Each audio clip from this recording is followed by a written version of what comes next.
The wind blew strongly across the plains of Canaan, carrying the scent of wet earth after the rain and the distant sound of wild animals. Among those simple tents and vast fields lived a family marked by ancient promises and big dreams. Isaac, a man of faith and few words, was the grandson of the patriarch Abraham. He and his wife Rebekah prayed for years until they were finally blessed with children. But Rebekah felt, even in her womb, that something was different. 2 boys were growing inside her, and she sensed a struggle, as if they were already fighting for space even before they were born. When the day of birth finally arrived, the first boy came out covered in hair, his skin reddish like warm clay. They named him Esau, which means hairy. Soon after, his brother came, clutching the older boy's heel, and was named Jacob. Thus began the story of 2 brothers who were completely different, not only in appearance but also in their way of seeing the world. Esau grew up strong, passionate about the outdoors. He was a skilled hunter, feeling his heart pound with every track he followed, every arrow he shot. The forest was his home, and there he felt free, his hair blowing in the wind and his skin marked by the sun. Jacob, his brother, preferred the tents. He liked to listen to the stories of the elders, help his mother, and learn about family traditions. While Esau brought home fresh game, Jacob brought warm food and comfort to the house.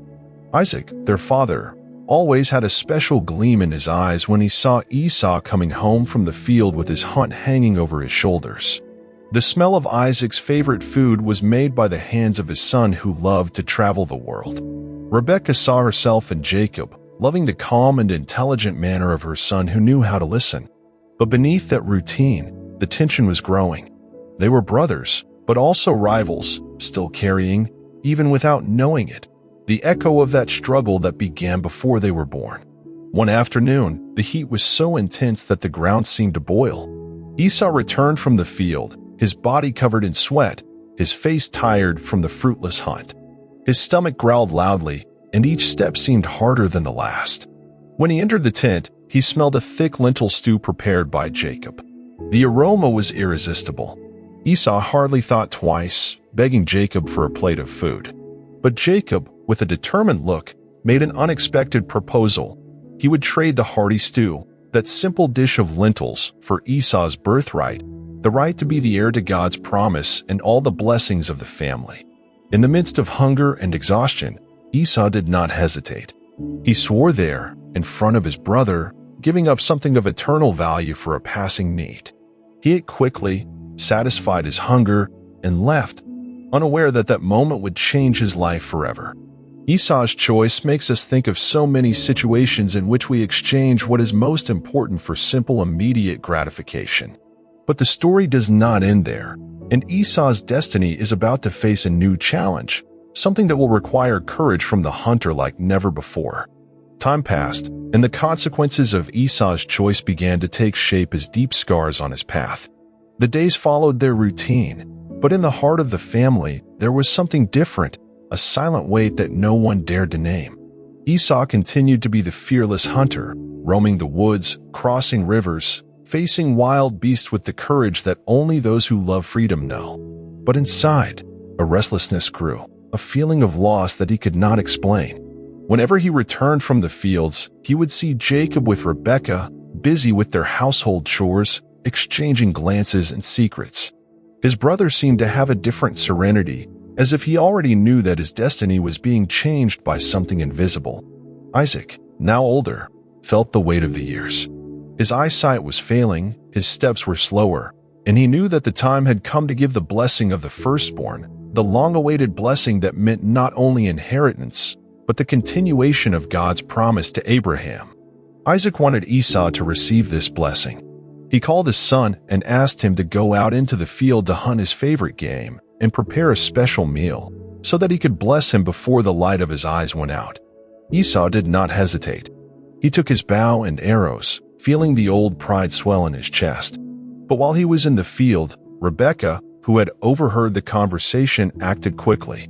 She called Jacob and explained the plan, to dress the younger son in Esau's clothes, cover his arms and neck with skins to imitate his brother's roughness, and prepare the dish that Isaac loved so much. Jacob, though tense, followed each instruction. When Esau returned, exhausted and with the fresh game, the unthinkable had already happened. Isaac had given Jacob the blessing, believing he was blessing Esau. Esau's cry echoed through the tent when he found out, a pain so sharp it seemed to pierce his soul. He begged for another blessing, but Isaac, weeping, explained that the covenant, the future, had already been given. Overcome with anger, Esau felt the price of trading his birthright, the rupture in his own heart.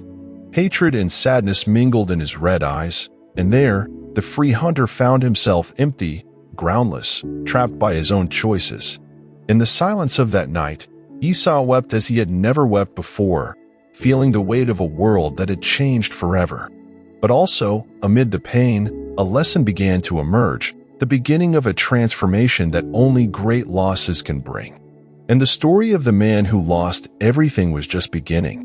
Isaac's house was plunged into a thick silence after Esau's outburst. Rebekah and Jacob avoided their brother's eyes, aware that, more than a blessing, they had taken for themselves Esau's deepest desire. The hunter, for his part, withdrew more and more, seeking refuge among the valleys and wild beasts, trying to silence the bitter memory of the day when his destiny slipped through his fingers. The days dragged on, and with each return home, Esau felt the weight of his father's gaze, now laden with sadness and weariness. Isaac, though repentant, could do nothing to undo what had been done. The bond with Jacob was sealed. Rebekah lived in fear, knowing that Esau, overcome with anger, wanted revenge on his brother. And so Jacob was sent away to seek shelter with his uncle Laban, while Esau remained in his father's land, feeling like a stranger in his own home. Loneliness caused a storm to grow inside Esau. Bitter, he sought comfort where he could, but found only emptiness. He observed the life around him, every tree, every rock, every animal track, wondering where he had gone wrong. In search of acceptance, Esau took wives from the land of Canaan, a choice that saddened his parents even more and marked his distance from his family's teachings. His heart, once open to home and heaven, was now hardened, and resentment was his constant companion. Even so, as the years passed, Esau began to see his own mistakes. He began to remember that fateful day not only with anger toward Jacob, but also with recognition of his own weakness. He understood, little by little, that he had traded the eternal for the momentary, that his haste and contempt for what was sacred had left him vulnerable to deception. The pain did not go away, but something new was ignited in Esau, the realization that forgiveness might be the only way to regain control over his own story. Pride began to give way to the desire to start over differently. And it was this silent and invisible movement that began to prepare Esau for the greatest encounter of his life, when he would finally have the chance to write a new ending to the story of the brothers separated by choice and destiny. Time passed and Esau became more arid and, at the same time, wiser. His hands bore new scars, marks from solitary hunts and battles fought not only against animals, but within his own chest. The women he had chosen in Canaan, though beautiful, did not warm his heart, and the children who were born gathered at the table before a silent father who looked into the distance, as if searching for meaning on the horizon beyond the sands. Sometimes Isaac would call him into the tent on cold, windy nights, and his son would listen to old words, stories of God's promises, of the vows made to Abraham, of the fear and hope intertwined in his family's destiny. At such times, Esau's resentment subsided, and he saw in his father a man who also carried guilt and renunciation, for both knew what it was to lose something they loved. One day, news reached him that Jacob had prospered far away, raised children, and increased his flock, and that he intended to cross the land toward his ancestral home. Esau's heart raced at the news of the reunion, and the old wound burned like a new fire. It wasn't long before he heard that his brother was approaching with a large entourage, full of servants, children, and riches. The people of the region began to comment on Jacob's return, and his brother's name, once whispered among the rocks, became the talk of the region once again. Esau was angry, but he also wavered. Faced with the imminence of the reunion, he felt confusion and a feeling he had never experienced before. Fear, not of physical confrontation, but of opening his heart to the one he was supposed to hate. For the first time, Esau stood before God under the stars and murmured a timid prayer, something between a plea for justice and a hope for peace. There, in the shadows dancing on the sand, he understood that his real obstacle was not Jacob, but his own bitterness, wounded pride, and inability to forgive. In the morning, Esau called his men and his older sons, preparing them to meet his brother. The step he was about to take was greater than any hunt. He had decided to face his own fear, to show strength not with weapons, but with the surrender of one who had matured in the face of loss. A different kind of courage was born in Esau, made of humility, and the world, so vast and lonely, now seemed suspended between past pain and the chance to rewrite the future with his own hands. In the distance, the sun rose red, tinting the dunes that separated Esau and his entourage from the horizon with gold and blood. Armed men murmured instructions, children were told to keep quiet, and Esau's wives watched him with restless eyes. The former hunter, standing on a hill, stared into the distance at the procession approaching through clouds of dust. It was Jacob, leading an army of servants, women, herds, and children. Each step that raised dust on that path brought back echoes of the past, waves of resentment, and an almost unbearable weight in Esau's chest. He was prepared for the worst, but not for what he felt at that moment. Jacob, at the head of the procession, suddenly abandoned his air of lordship and knelt 7 times in the sand, bowing his head toward his older brother. In silence, Jacob's sons and servants imitated his humble gesture, showing fear, repentance, and respect. This surprised Esau deeply, for it was not forced submission, but a silent cry for forgiveness and peace. The tension between the two caravans was as thick as the desert heat. For a moment, Esau's fury threatened to overcome him, and his brothers' faces seemed to reflect all the years of distance, hurt, and wrong choices. However, when Esau saw Jacob prostrate, his face covered with sand and tears, the inner wall began to crumble. He felt his hands tremble, his legs fail. He remembered the nights under the stars, the emptiness of the hunts, his father's teachings about God's forgiveness. Something there, invisible but powerful, touched him violently. It was the presence of mercy.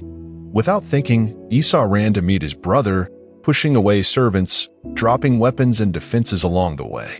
The crowd held its breath when they saw him embrace Jacob tightly, tears mixing with the sand and sweat from their journey. Esau wept loudly, not only for the reconciliation, but for the weight he was finally leaving behind. There, surrounded by the clamor of the reunion, he experienced a peace he had never known before, as if, in forgiving his brother, he had also been forgiven. Jacob, surprised and moved, stood up embracing Esau, and for a moment, the painful past was consumed by a miracle of silent reconciliation. The people around them, who had expected war, witnessed another kind of victory, that of inner liberation, which no gold or material blessing could provide. In the growing light of the new day, both knew that the scars would remain, but their hearts were now clean to write a new story. After the embrace that sealed their reconciliation in the rising light, Esau and Jacob remained side by side in silence, feeling the weight of time and their choices upon them. Men and women from both groups looked at each other, perplexed and moved by the unexpected miracle, and a gentle breeze swept through the camp as a sign of renewed blessing. As the people talked and gathered around, Esau felt something rare, the unmistakable presence of the sacred, filling the void that had accompanied him for so many years. That night, when the tents were pitched and the children played among the flocks, Jacob sought out Esau in the shade of a fig tree. They sat together, unhurried, and Jacob presented gifts: oxen, goats, servants, and spices from Laban's lands. Esau refused, telling his brother that he already had everything he needed, but Jacob's gaze was insistent, begging him to accept, not as payment, but as a symbol of peace and respect. Faced with this gesture, Esau realized that the greatest inheritance was not in possessions, but in the restoration of the bond between them. And he accepted the gifts, not out of necessity, but out of recognition of the work of divine providence that was acting, invisible, pulling the strings of their lives up to that point.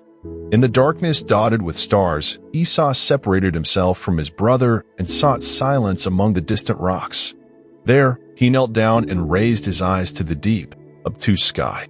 His lips moved in prayer, no longer as they had the first time, marked by fear, but now in gratitude.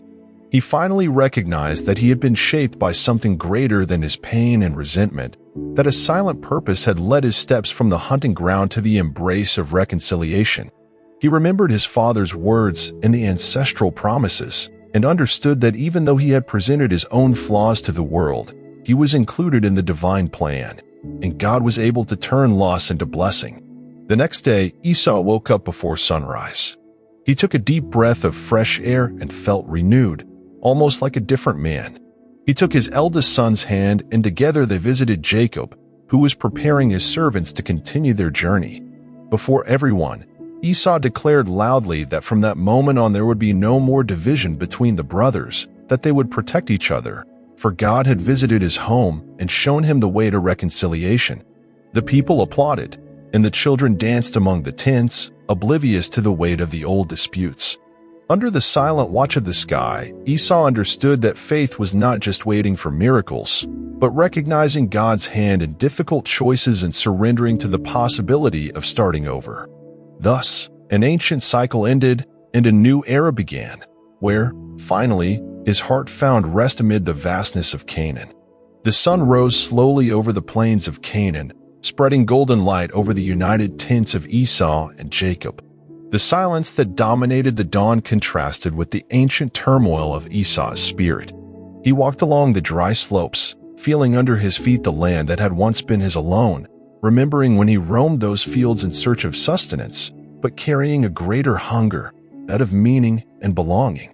The past presented itself as a succession of images. The moment he traded his birthright, Isaac's gaze turned to disappointment, the stifled cry when he discovered the blessing given to his brother. The nights he hunted not for pleasure, but to escape the emptiness of absence and resentment. He had had everything in his hands and lost it. He lost it because he did not realize the value of the invisible, of what was intertwined in God's promise to his people. Now, in the smiles of the children playing freely among the flocks, Esau saw the Lord's silent answer to his pain. The weight of loss became the seed of new understanding. He was no longer just Isaac's son or the lonely hunter. He had become someone capable of opening his heart to mercy.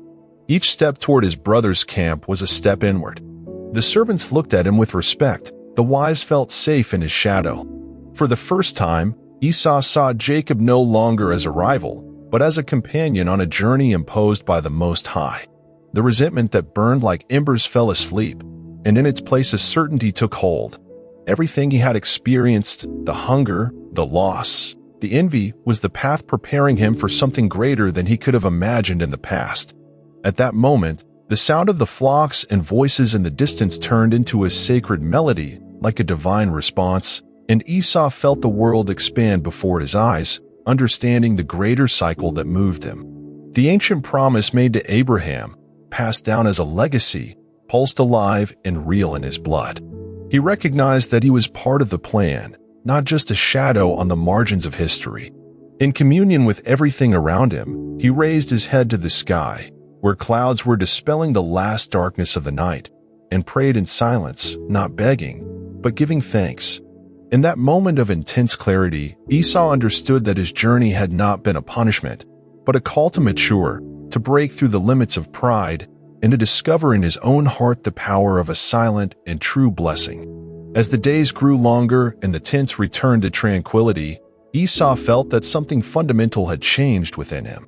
He opened up to his children, guiding them through the fields and telling them stories of their ancestors, no longer as lamentations or warnings, but as lessons of hope and growth.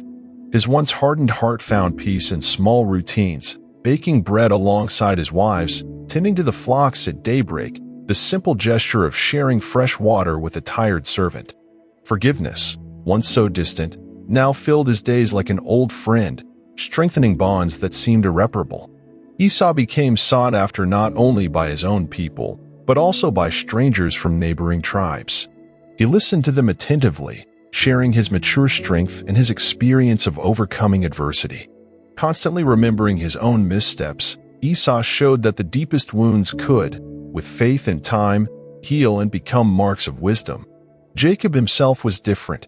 He sought his brother for advice, sharing plans and concerns, trusting without fear. The children of both played together and learned, in the silent land, that the past, however bitter, could be the foundation for a just future. On peaceful nights, gathered around the fire, Esau told his descendants about his impetuous youth, the folly of that exchange, the pain of separation, and the renewing power of reunion. He spoke humbly about how he only understood the value of promises and blessings after tasting the bitterness of regret. All bitterness had finally been replaced by gratitude, for the great gifts and small daily miracles, for the people who taught him about love and perseverance, and for the pain that led to a new beginning. Thus, Esau became a respected leader, a living symbol of transformation and courage, one who, having lost himself and others, found in God's hands the healing and the way to restore what had been broken. And all the multitude of tents learned through him that no pain is useless, that humility can break down any wall, and that those who seek healing with a sincere heart always find, in time, true peace. A particularly quiet night enveloped Esau's camp. The sky was exuberant, dotted with stars, and the wind that swept across the plains carried the scent of wildflowers and fresh grass. Esau sat outside his tent, his eyes raised to the sky, feeling a different kind of restlessness within himself, as if everything were converging on that moment. Around him, the camp was at rest. Children slept peacefully, herds gathered, women and servants murmured low prayers in the warmth of the embers.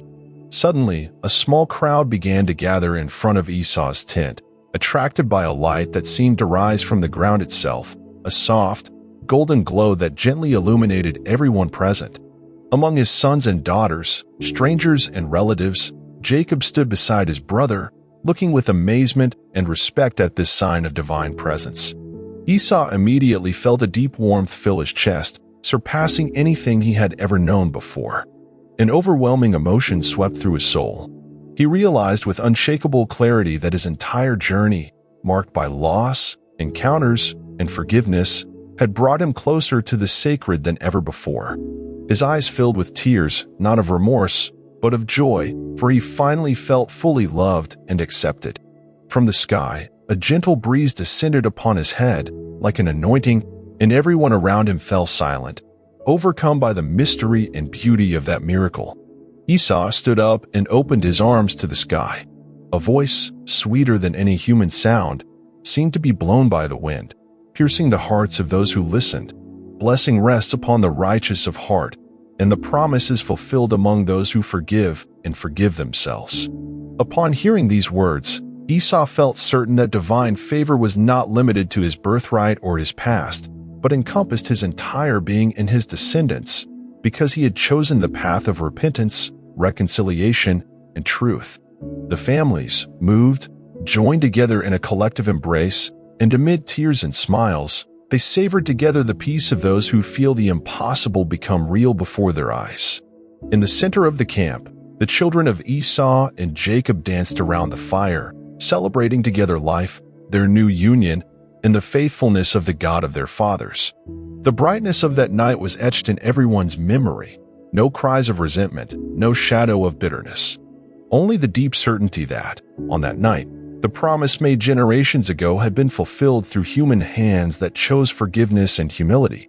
The days following the miracle were marked by a deep sense of renewal. The people of the camp woke up before sunrise, uniting in gratitude for what they had witnessed on that unique night. Esau, now recognized not only as the leader of his people but also as their spiritual guide, was sought after by everyone, even those who had previously felt only respect for him. In every gesture, in the sharing of food, in the care for the land, in the conversations under the starry sky, one could feel the living presence of the promise fulfilled. Jacob remained close to his brother, no longer out of fear or guilt, but out of true admiration and friendship. The past that had once separated the two had been dissolved by a love that overcame violations and offenses. The camp became an example for distant peoples. Foreigners arrived, marveling at the harmony between the families and asking for advice on how to transform grudges into alliances and pain into learning experiences. Esau, before his people, reminded them every day that man's strength lies not only in his arms or achievements, but mainly in the courage to forgive and start over. He taught his children and future generations that the true blessing is not the possession of what is visible, but the value of what is cultivated within: humility, justice, the ability to transform suffering into prayer and service to others.